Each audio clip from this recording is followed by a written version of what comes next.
Welcome to the podcast series showcasing the winners of the 2024 Dyslexia Canada Educational Excellence Awards. We established this award to honor the outstanding contributions of individuals nationwide who work tirelessly to advance core pillars of Dyslexia Canada's mission, ensuring that all Canadian children have access to universal early screening and evidence-based, systematic, explicit foundational reading instruction. Right now, just over half of Canadian children are living in provinces committed to implementing that. Nova Scotia has recently felt the winds of change, embarking on a journey to update its curriculum and establish an early screening policy. In this episode, we have the privilege of speaking with a catalyst for change in the province, Lauren Clare Duggan, the head psychologist at the Cape Breton-Victoria Regional Centre for Education. She's also a recipient of the 2024 Dyslexia Canada Educational Excellence Awards. Congratulations, Lauren. You were nominated by Jamie Metsala. Now, Jamie was one of the scientific advisors on the Right to Read Inquiry Report and is also an internationally recognized expert in dyslexia and learning disabilities. So what does it mean for you to be nominated by someone like Jamie? That was quite an honor. Although Dr. Metsala did not teach me or was not a professor of mine, I met her a number of years ago and have stayed in close contact. Dr. Metsala has provided some professional learning opportunities to myself and my fellow psychology team in Cape Breton. And I've also really relied on her many, many times to answer so many questions that I've had. So it was quite an honor to know that she nominated me for this award. So why do you think she nominated you? Over the last few years, we've had a number of conversations around how to have some changes in the system and what we can do to support our students with word level reading difficulties, with those diagnosed with dyslexia, and really looking into early intervention. And throughout the years, many conversations and her providing many research articles and a lot of talking back and forth. I think she knows a lot of the things that I've been putting into place in the school board just with her support.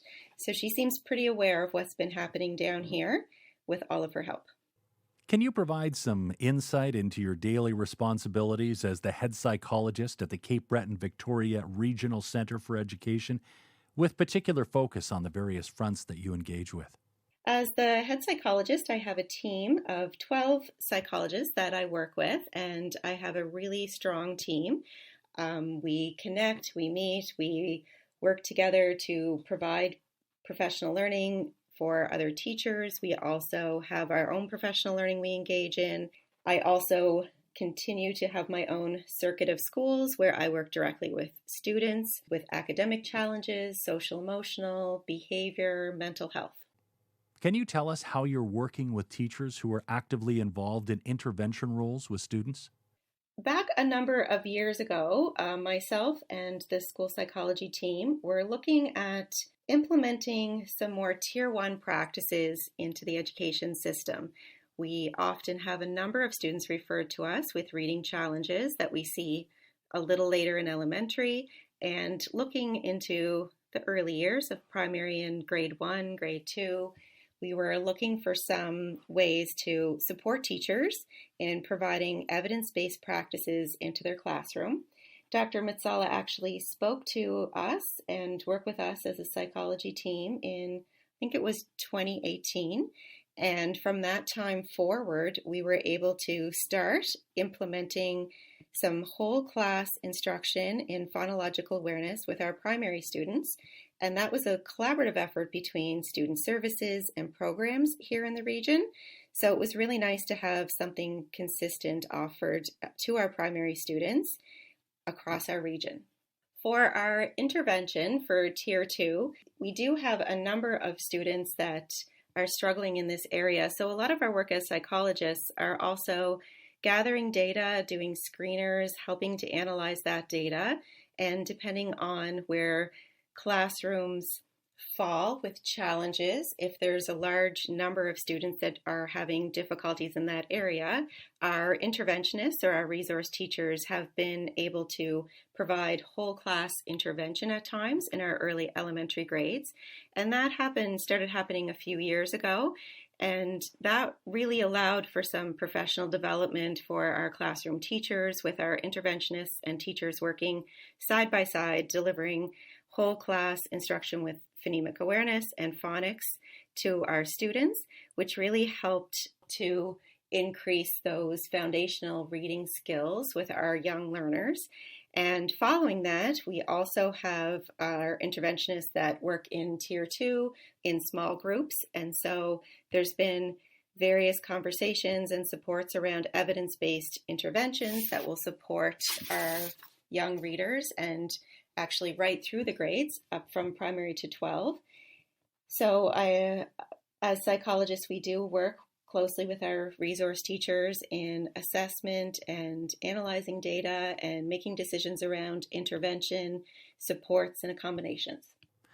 So you're actively watching the child and trying to determine what course of action needs to be taken, and then working with the teacher to come up with a specialized plan for them to follow? Yes, so we really, in the last while, have focused on early elementary and looking at trying to get some evidence-based practices into the classroom. Prior to that, a lot of the work that we were doing was in the Tier 2, where students would come out of the class and work in small groups with resource teachers. But as numbers grow and the students get more and more, it becomes challenging to service students in that area, in that model. So both working with the resource teachers, giving whole class interventions and instruction and supporting classroom teachers in that way, and then also more Tier 2 pull out in small groups for additional support when students require it. What has the feedback been like from parents? I do have some feedback from parents at times by being a psychologist and working individually with students with assessment and helping to support accommodations and adaptations, as well as discussions around evidence-based interventions to help their child improve in their reading and writing.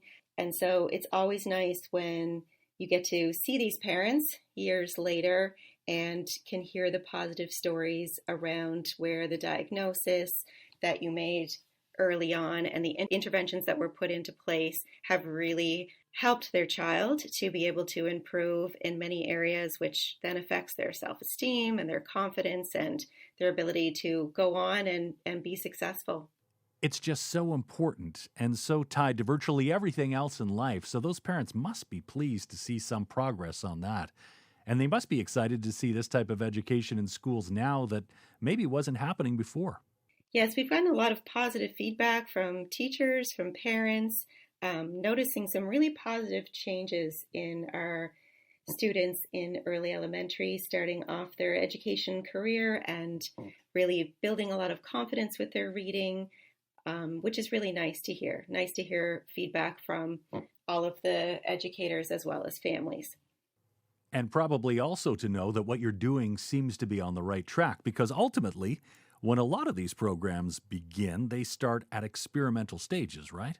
Absolutely. And we've been very fortunate here that we've had some strong collaboration and working together with student services and programs and sort of a broader team, and really all focusing on the end goal that we all want our students to be strong readers, strong writers. And when we really keep that focus in mind, we can problem solve around that, think about programs, think about how we, want to change Core 1 instruction, what we can add to that, what our Tier 2 instruction should look like, and using evidence-based interventions and instructions is crucial in being able to put those into place and see all of our students succeed. You're a psychologist, but you're also a teacher. You're teaching classes on reading instruction, interventions, and screening at Mount St. Vincent University. Can you tell us a little bit about that? Yes, I've actually taught a number of courses over the last many years with the Masters of Education curriculum for diverse learners through Mount St. Vincent University. And a few years ago, they added a new course to the program focusing on evidence-based reading and writing instruction and intervention.